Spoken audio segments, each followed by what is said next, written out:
I was elbowed deep in a shipping manifest from Shenzhen, trying to track down a pallet of misouted turbine housings when Kyle Hendricks leaned over my cubicle wall with the grace of a man who thinks cologne is personality. "Hey Claire, I need you to fix whatever's going on with Apex Polymers." They're whining again. Whining? That's what he called a full stop on a $1.2 million supply contract. I nodded like always, scribbled it down, and quietly rerouted the shipment using 3 favors, 1 bribe fine, expedited customs fee, and a 6-minute phone call in broken Mandarin. Problem solved. Kyle would later tell the board it was his pressure tactics that got things moving. That was my life. A human band-aid for corporate paper cuts. The quiet fixer. No spotlight, no fanfare, just fluorescent lights, tepid coffee, and a LinkedIn page that hadn't been updated since Bush was in office. Vendors knew my name. The forklift drivers in Memphis sent me Christmas cards. But upstairs, I was as noticed as the gum stuck under the break room table. And hey, since you've made it this far, let me just pause the existential dread for 1 second to say something real quick. If you like hearing stories like this, the kind your boss wouldn't want you listening to, hit that subscribe button and throw us a like. 90% of y'all binge these tales like vending machine peanuts without subscribing. It's free and it genuinely keeps this caffeine-fueled team from jumping into a shredder feet first. All right, back to the chaos. So, yeah, I kept things moving. When our Atlanta plant had a pneumatic valve crisis that threatened to delay 3 weeks of output. I called in a favor from a Serbian vendor I hadn't spoken to since 2008. He still remembered me. Called me Claire of the Blizzard because I once navigated an entire procurement deal during a snowstorm, using only burner phones and sticky notes. I got the valves flown in on a private courier jet. Kyle sent a thank you email to himself, my reward, a last-minute calendar invite to a leadership roundtable on vendor visibility hosted by Kyle, where I was asked to take notes and fetch a fun sparkling water for the VP of marketing. I grabbed her a room temperature La Cua, typed up 12 pages of logistics insight, and watched as Kyle plagiarized my summary into a PowerPoint that somehow managed to use Comic Sans. But I didn't complain, I didn't raise my voice. I kept showing up. Early mornings, late nights, I became the department's invisible net. Everyone fell and I caught them. Then came the email. It was from Sandor Varga, Hungarian founder of a legacy sensor supplier we'd been using for years. One of those behind-the-scenes companies no one in the C-suite remembered, but without which our top-selling product wouldn't even turn on. He was cordial, but blunt. Their factory was shifting production priorities. If we wanted to stay on the buyer list, we needed a rep at the annual Eastern European Vendor Summit in person in Bayaskaba. I forwarded the message to Kyle with a simple request: approval for $2,000 travel expense. I laid out the urgency. I warned that this was our last shot to lock down supply for a component that powered over 40% of our revenue. I didn't even add PEEM. He called me into his office and laughed. $2,000 for what? A sightseeing trip in some ghouls? We're not paying for your little vacation, Claire. I didn't respond, just smiled. That tight-lipped, frozen smile women learn in middle management when we're being slapped with a condescending insult disguised as financial prudence. He waved me off and muttered something about real priorities. That night, I sat in my dark kitchen, still in my work slack, sipping flat Diet Coke and listening to my dog snore. My laptop was open. I stared at flights, economy class, 11-hour layover in Munich, middle seat. I booked it on my own D. I took 3 days of PTO and burned through the last of my Marriott points on a 3-star hotel with a lobby that smelled like boiled meat and unresolved trauma. Before I left, I pulled an old folder from my filing cabinet when I hadn't touched in years. It had photos of a rollout I led back in 2012 when Varga's daughter had flown to the States for an on-site audit and her interpreter bailed. I stepped in, helped her navigate a system crash, medical scare, and a 12-hour flight delay. We stayed in touch. Christmas cards, the occasional happy birthday email. I didn't know it yet, but that forgotten kindness buried under a decade of ignored emails and forgotten thank yous was about to become my golden ticket. The morning after I booked my self-funded flight to Besk Saba, the office felt heavier, like the walls knew what I was about to do and were holding their breath. I moved like a ghost through the cubicles, dodging awkward small talk and microwave bacon fumes, all while mentally triple-checking my pitch. See, the thing about legacy components is they're not sexy. They don't make flashy investor decks or headline product launches. But without them, your best-selling product becomes an overpriced paperweight. Ours was a thermal regulation unit. Don't bother Googling it unless you love insomnia. What mattered was that it brought in over 100 million annually and was powered by one very specific sensor array made in one very specific Eastern European factory. That sensor wasn't manufactured anywhere else, at least not yet. And that's what woke me up in a cold sweat the night before. The new vendor list Varga had quietly slipped into his email. It showed active discussions with a Chinese conglomerate and a German startup that had more venture capital than common sense. Both were circling hard. Varga was getting courted like the last girl in a Baptist youth group dance, and we didn't even RSVP, so I did what any logistics manager with a death wish and a broken printer does. I put together a one-pager proposal in 11-point Arial with actual bullets, not those stupid pastel smart art shapes Kyle loved, outlining why this vendor summit wasn't a vacation. It was a goddamn firewall, a last stand, a $2,000 insurance policy against the total collapse of our golden goose. I even added a chart. Kyle likes charts, especially ones with arrows. When I slid the proposal across his desk, he didn't even look up from whatever Slack thread he was pretending to read. You want what? Approval for travel to the summit. It's a chance to lock down a supply agreement. Varga is... He held up a hand. The universal sign for I've stopped listening, but I still want to feel superior. We're not paying for your little $2,000 vacation, Claire. It wasn't the words, it was the tone. Like I was some middle-aged groupie trying to sneak into Coachella with a counterfeit wristband. Like I was wasting company money when he just expensed $500 for a team-building escape room where 3 interns got locked in a broom closet for an hour because no one knew the capital of Latvia. I opened my mouth, then closed it. What was the point? I could have recited every metric, every forecast, every fragile link in our supply chain.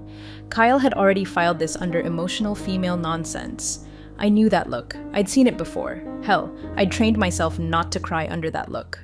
So, I smiled. That dead inside, teeth clenched, smile women master around men who think charisma is interrupting someone mid-sentence.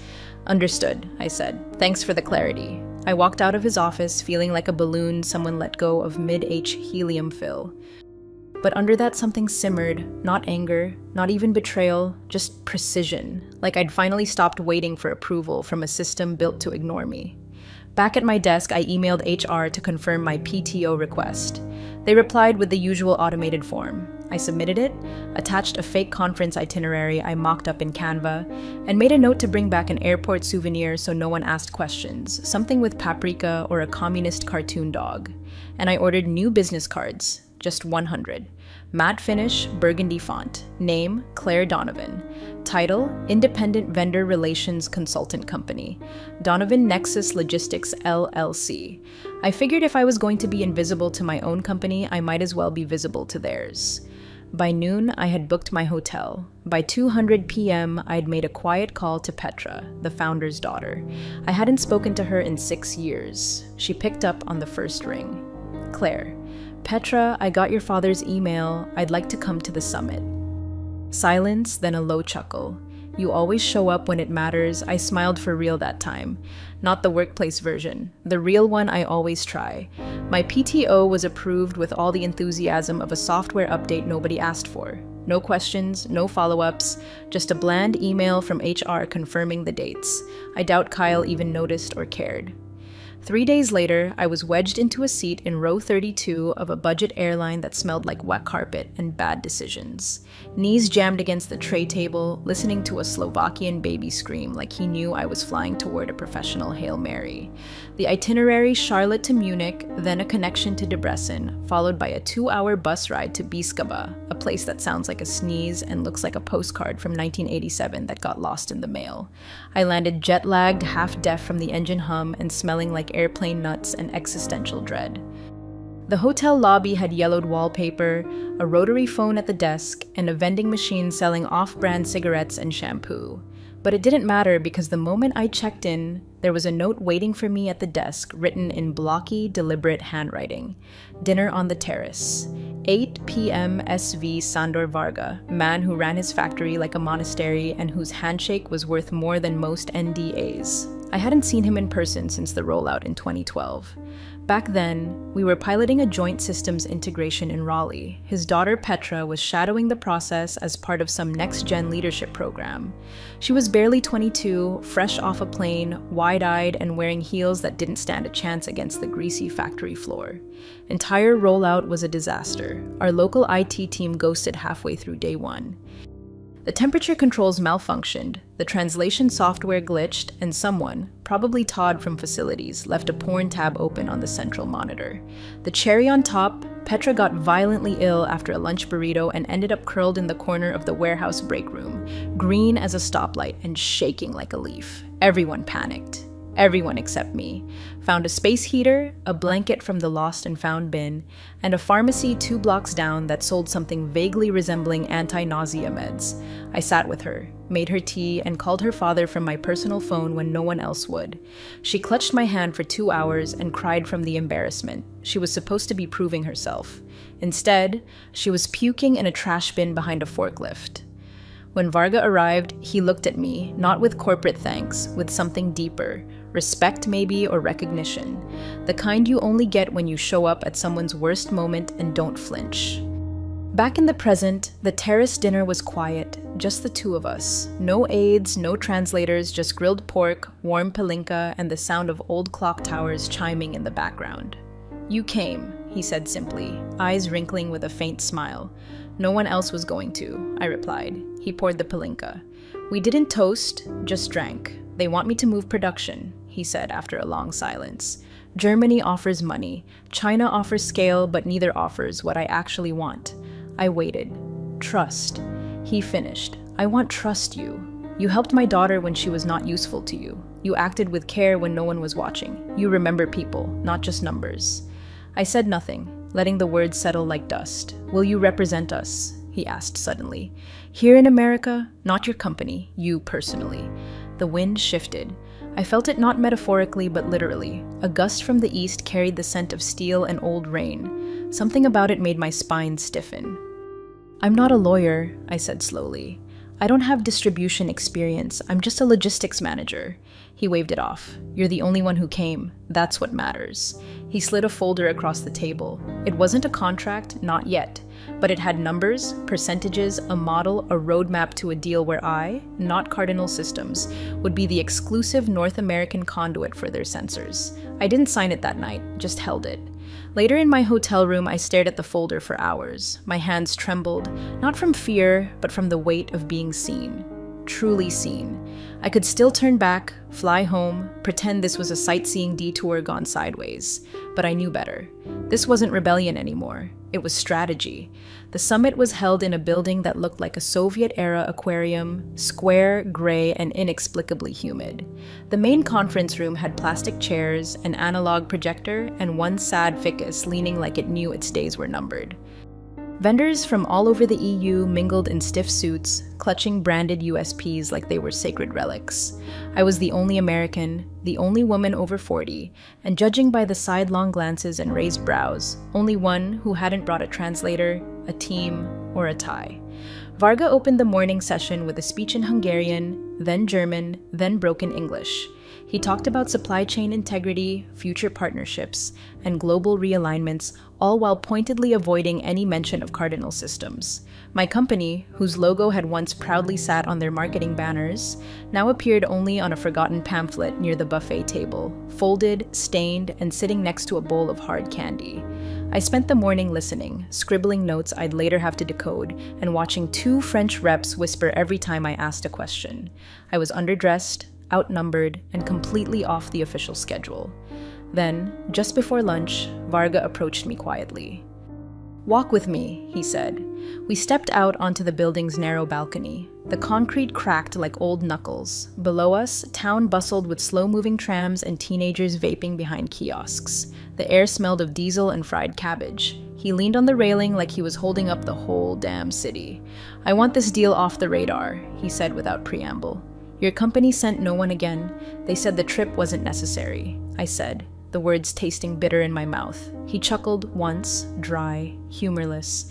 I sent them 4 emails, 2 calls. I got silence. I stayed quiet. Was no defense worth offering. I'm old, he said. Too old to be disrespected by shiny men in clean suits who think logistics means shouting louder. I built my factory during blackouts. I soldered boards by candlelight, and still they act like I'm disposable. His voice dropped low, but you showed up, and you've always shown up. I looked away, staring out at the peeling paint on a distant billboard.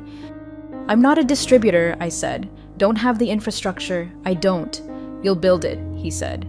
The wind kicked up. A loose paper napkin danced across the tiles and vanished over the edge. Why me? I finally asked. Why trust me with this? He turned to me sharp as flint. Because I don't trust them. I trust you. You understand loyalty. You understand people. And that's what this censor needs. Not more contracts, not more noise, just someone who gives a damn. He reached into his coat pocket and pulled out a single-page document. It was written in English and Hungarian with his personal letterhead stamped at the bottom. It wasn't a binding agreement, not yet, but it laid out the framework, the intention that if we moved forward, I, Claire Donovan, would serve as the sole distributor of his proprietary sensor array in the US market. He offered no pen. Instead, he held out his hand, a handshake. I stared at it. I pulled deafening. This wasn't how things were done in boardrooms. There were supposed to be witnesses, legal reviews, slide decks, got him pie charts, but his hand stayed outstretched. And I saw the same thing I saw back in 2012 when he knelt beside his sick daughter, looked me in the eye and said, "Thank you," like it cost him something. Terrified resolve is a strange emotion. It doesn't scream, it doesn't cry, it just acts. I took his hand. He gripped mine like iron and nodded once. The deal was made. Afterward, I stepped into the bathroom and locked the door. My hands were shaking. My reflection looked alien. Tired eyes, smeared eyeliner, and a smile I couldn't quite contain. I was no longer just Claire the fixer. I was Claire the disruptor, and back in North Carolina, Kyle had no idea his invisible little logistics manager had just brokered the deal that would change everything. By the time I landed back in Charlotte, I was running on 4 hours of plain sleep and the strange electric calm that only follows irreversible decisions. I didn't go back to the office right away. I didn't even check my work email. Instead, I sat in my kitchen in sweats, hair tied up, my dog snoring against my thigh, and I opened the Secretary of State's website. It took 50 minutes to update my LLC documentation, another 5 to add authorized distributor under business activities. I paid the $99 processing fee like I was ordering takeout. Then I shut my laptop, stared at the wall, and just sat there. It felt like watching someone else's movie. 2 days later, I returned to work, silent and invisible as ever. No one asked where I'd been. No one noticed the jet lag buried under my concealer or the fact that I was wearing flats because my ankles were still swollen from 22 hours in coach. The office rolled on like a wheel that didn't know it was missing spokes. Kyle was already ramping up for the quarterly board meeting, what he lovingly referred to as his showtime. He'd commissioned a new slide deck from the marketing interns with flashy gradient backgrounds and swooping animations that made your eyes hurt. There was even a video reel with peppy music and a voiceover guy who sounded like he sold life insurance between rodeos. In one of the team huddles, he clicked through the slides and landed on one labeled Global Supply Chain Legacy Vendor Confidence. I nearly choked on my gas station coffee. Now this, he said, puffing his chest out like a cartoon rooster, is where we really shine. Varga and his team are locked in for another 2 years. You've built a foundation of trust, long-term vendor stability, folks. That's the name of the game. I stared at the slide. It had a bar graph. The bar labeled 2025 was shooting up like we just acquired a patent on eternal youth. My name, nowhere. My report gutted and rewarded to sound like Kyle had personally massaged the vendor into compliance using only grit and charm. It was surreal, like reading your own eulogy. Rewritten by the guy who stole your lunch from the communal fridge. "Claire," he said mid-meeting, "great work on background support. Couldn't have done it without your spreadsheet thing." Everyone chuckled politely. I smiled. The same smile I wore when he called vendor calls, gossip, and logistics postman work in the elevator afterward. One of the interns whispered, "That was such a killer slide. Did you make that data up, or is it real?" I just said it's real enough and walked out before they could follow up. Later that afternoon, I slipped into the unused conference room next to the printer, the one no one booked because the chair squeaked and the blinds were permanently tilted at an angle that made you feel watched. I pulled out the manila envelope Varga had given me on the last day of the summit. Inside was a signed letter of intent, a summary of our handshake agreement, and a scanned notarized copy in Hungarian with a wax seal I didn't even know they still made. I opened a secure Dropbox folder under my LLC email, uploaded everything. Then I drafted an email to myself with the subject line: activate when ready, attachments, vendor agreement, draft, price sheet template, and a resignation letter so sharp it could slice glass. I didn't send it, not yet, but I knew it was coming. That night, I poured a glass of red wine that cost more than the airfare I'd just eaten and stood in my backyard under a sky that felt whiter. Something in me had already left the building. My body was still showing up at 8:15 a.m. Badge swipe and all, but my soul, my ambition, my loyalty, those had already moved into a new office, one with my name on the door. The quarterly board meeting opened with the usual parade of self-congratulations. We were in the 12th floor conference room, the one with the frosted glass and the $12,000 rug no one was allowed to walk on. Suits filed in with their Bluetooth earpieces still buzzing.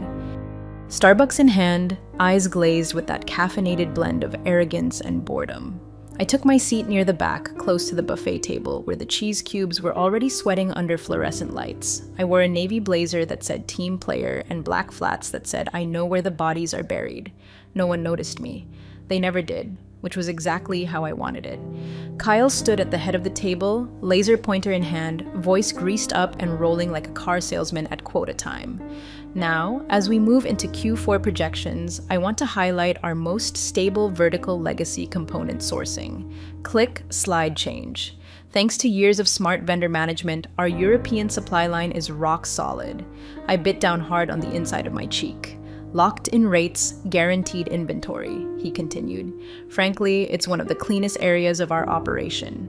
At that exact moment, truly as if the universe were playing conductor, a knock echoed against the glass doors.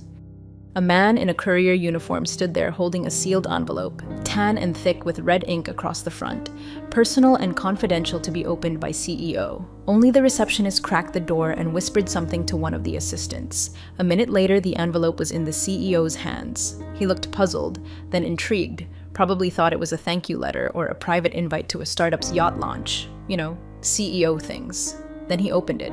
His posture shifted in real time, shoulders collapsed inward, brows furrowed, jaw slackened like someone unplugged him mid-boast. The room, which had been filled with the low murmur of side chatter and coffee sips, felt eerily silent. He read the letter once, then again. Finally, without a word, he slid it across the table to the general counsel, a man who normally looked like he did crosswords during HR briefings. The lawyer took the page, adjusted his glasses, and began to read. The silence stretched. People fidgeted. Kyle shifted from foot to foot and fake laughed like it was all part of some surprise birthday plan. The lawyer blinked slowly, then looked up at the CEO. "You weren't aware of this?" The CEO just shook his head. The lawyer turned back to the room and scanned the sea of suits until his gaze landed on me, the last person anyone would have thought to question. The spreadsheet girl, the vendor whisperer, the footnote in the PowerPoint. "Where is she?" he asked. I raised my hand calm, steady, like I was answering a roll call. Kyle squinted at me, confused. "Claire, what? What's going on?" I stood, smoothed my blazer, walked toward the head of the table, heels tapping like a metronome for doom. Inside that envelope, I said, is a notarized letter from Varga Technologies. No one breathed.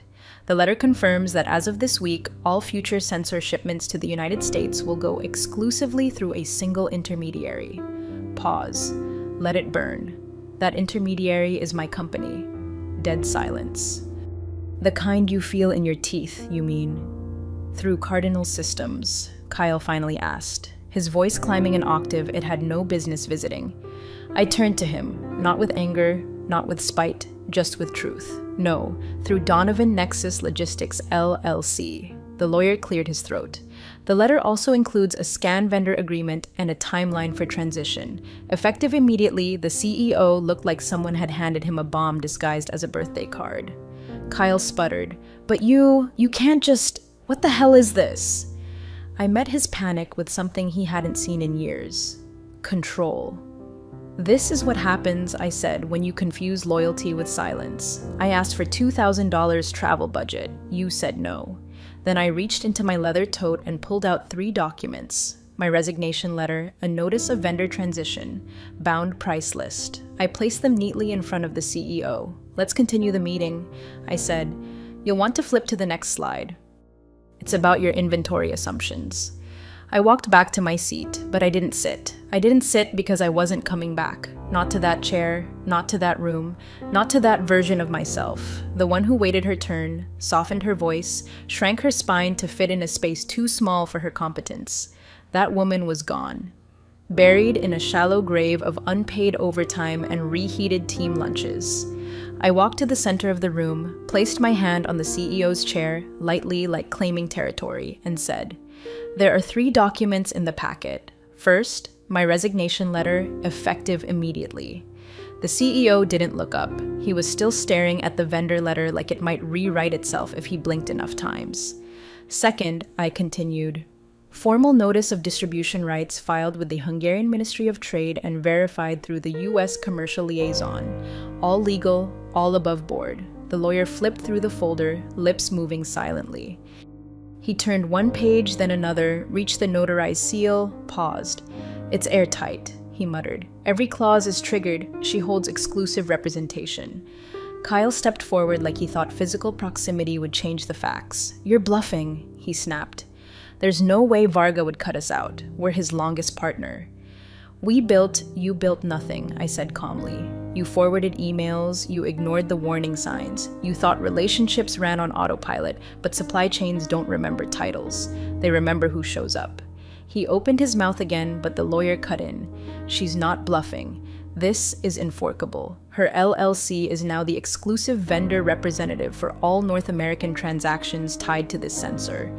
There it was. My name whispered behind a cubicle or scribbled at the bottom of a Gantt chart. Spoken aloud in a room full of people who'd once forgotten I existed. Donovan Nexus Logistics, my company, my terms. "You don't understand what you've done," the CEO said, finally finding his voice ragged like it had been dug up from 6 feet under. "You have investor commitments, production timelines, contracts built around continuity." "Then I suggest you update them," I replied, because continuity just took a different shape. The room felt heavier, like the oxygen had thickened. Phones stopped buzzing, no one moved. I turned to the intern by the screen. Poor girl looked like she just watched a live episode of Succession. "Could you please exit the slide deck? We're past the vendor stability section." She nodded and shut the laptop like it might bite her. I reached into my tote one last time and pulled out a single page, just one. A clean, itemized vendor pricing sheet. New rates, rush order fees, penalties for non-compliance, all 3 times what they'd been paying. No volume discounts, no grandfather clauses. "This," I said, laying it down like a dealer with the final hand, "is what stability costs now." The CEO didn't touch it. Kyle finally tried one last swing. "You're screwing the company. You realize that, right? You're nuking a 20-year partnership." I looked at him and for once I didn't smile. "You're confusing self-preservation with sabotage. I gave you a chance to invest in loyalty. You called it a vacation." Then I turned back to the board and delivered the final blow. Not shouted, not dramatic, just firm. My title now is Principal Consultant and Authorized Distributor for Donovan Nexus Logistics. All component shipments will be routed through my firm effective immediately. And if you'd like to negotiate, we can schedule time, but my availability fills up quickly.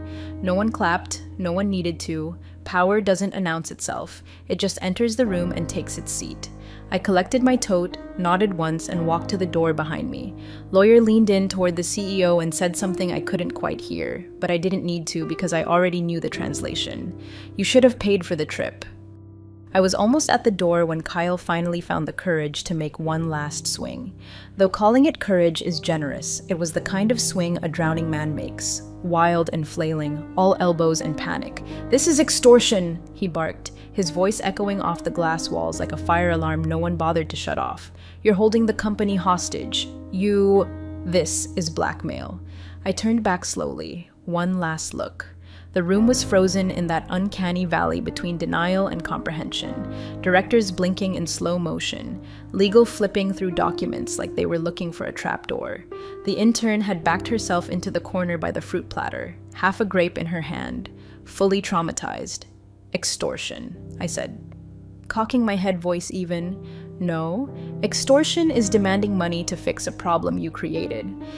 I stepped back to the table, placed the price list neatly in front of the CEO, like a waitress dropping off the check for a meal no one enjoyed, but everyone ordered. This is business, the same business you refused to fund. I gave it a moment, let the silence swell like a balloon, then added, the same business you said wasn't worth $2,000 and a coach class seat to bake. The CEO didn't touch the paper, but his eyes were fixed on the numbers. They were printed in bold, clean rows, no tricks, no small font, just facts.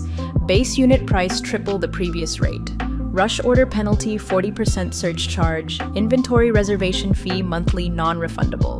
Technical support outsourced and billed separately. Midterms net 7 late fee 8% per day. I saw it happen the dawning. One director muttered something under his breath. Another leaned back in his chair like he just realized the floor wasn't solid.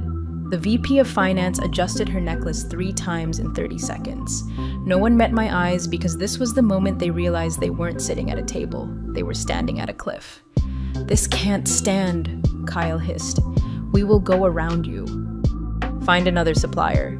"Well, you won't," I said flatly. His mouth opened, then shut a fish at low tide. I leaned in just slightly, enough for only the front row to hear. "There's one manufacturer of that sensor. You knew that. You just never respected it. Now every order comes through Donovan Nexus. That's the new supply chain. You can either climb aboard or bleed out while the production lines dry up." The lawyer cleared his throat. Loud, uncomfortable. "She's not bluffing," he said, voice grim. I checked the document trail. I cross-referenced her LLC registration with the Hungarian Trade Registry and the vendor's international licensing. It's valid. She's the only conduit. The CEO's lips were pale, the kind of pale that says, "I've made a mistake so massive it might echo through every quarterly report until I die." Still, he tried to keep face. "What's your angle?" he asked. "You want revenge, a payout, a promotion somewhere else?" I looked at him unblinking. "I want you to feel it. Every missed call, every ignored memo, every time you called my work background noise while quoting my results to the board, I want this company to feel what it's like to rely on someone it doesn't see until it's too late." The room exhaled all at once, like everyone had been holding their breath since the courier walked in. Kyle sat down, not like he was defeated, more like he'd been unplugged. Spine slack, ego leaking out through the soles of his Italian shoes. And then, just to make sure the wound stayed open, I added, "You called it a vacation. This is the souvenir." No one laughed, not even the intern, because in that moment, they all understood the same singular thing. Arrogance isn't bulletproof, it just hasn't met the invoice yet. The room had the stillness of a courtroom mid-veer, no shuffling, no coffee slurps, not even the nervous tap of pen. Just 20 Ohm executives staring at a single sheet of paper sitting between the CEO's hands like it might bite him. The amended order form. It listed the minimum volume commitment, new shipping schedule, and my new pricing structure in stark clinical black and white. No fluff, no loopholes, just numbers, cold and uncompromising like winter steel. A mirror held up to a boardroom that had spent too many years congratulating itself for breathing. The CEO stared at it for what felt like an hour. His right hand hovered above the signature line. The kind of hesitation you only see when a man realizes his empire has a landlord now. Then he picked up the pen. It trembled slightly. Enough to notice, not enough to excuse. One stroke at a time, he signed his name. I watched as the ink dried in real time, sealing a new era with all the grace of a funeral. He didn't look up, didn't speak. I didn't gloat. I didn't need to. I collected the sign form, folded it once, and slid it into the leather portfolio I'd bought 15 years ago at a clearance sale. Back when I still thought climbing the ladder meant something if you smiled enough and said, "Thank you," even when you were bleeding. Then I turned toward the door. Kyle sat hunched in his chair, face pale, jaw tight. His tie had loosened. His reputation was unraveling like a cheap cardigan caught in a snowblower. I walked past him without a glance. No eye contact, no last word, not even a smirk. He wasn't worth the punctuation. I reached the door, opened it slowly, let the sunlight pour in like judgment. For 1 second, just one, I paused half in, half out. My heels on their carpet, my name in their mouths, my deal in their hands. Then I said it soft, clear, final. You thought the trip was too expensive. Now you get to find out what cheap really costs, and I walked out. Not fast, not triumphant, just steady. The way someone walks when they no longer carry anything that doesn't belong to them. Thanks for watching, you cubicle warriors. Hit that subscribe button. Unless you're my old boss, then you're on your own.